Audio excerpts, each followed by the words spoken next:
বিজ্ঞাপন বিভাগ আমার খাস এলাকায়। তবু এই বিজ্ঞাপনটা সম্বন্ধে আমি ভালোভাবেই জানি। নিজের করা ওই খামখানা আমার হাতে এসেছিল, মনেও আছে, কারণ এমন আশ্চর্য বিজ্ঞাপন আমরা আগে কখনো পাইনি। নমস্কার, আমি সুব্রজিৎ, আপনাদের সবার প্রিয় মাকড়সার রস গল্পের ডক্টর মোহন। দেখতেই পাচ্ছেন অলরেডি আমাদের রেকর্ডিং চালু হয়ে গেছে, কারণ আগামী রবিবার আসতে চলেছে আপনাদের সবার প্রিয় ব্যোমকেশ সিরিজের নতুন অধ্যায়।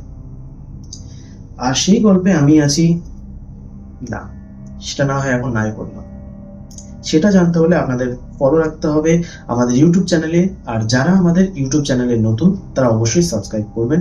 আর হ্যাঁ, ইউটিউবের সাথে সাথে আমরা এখন আছি স্পটিফাইতেও। তো যারা এখন আমাদের স্পটিফাই ফলো করেনি, এখনই ফলো করে দিন, কারণ প্রতি সপ্তাহে এইভাবেই আমরা দিতে থাকবো আপনাদের নতুন নতুন গল্প। নমস্কার।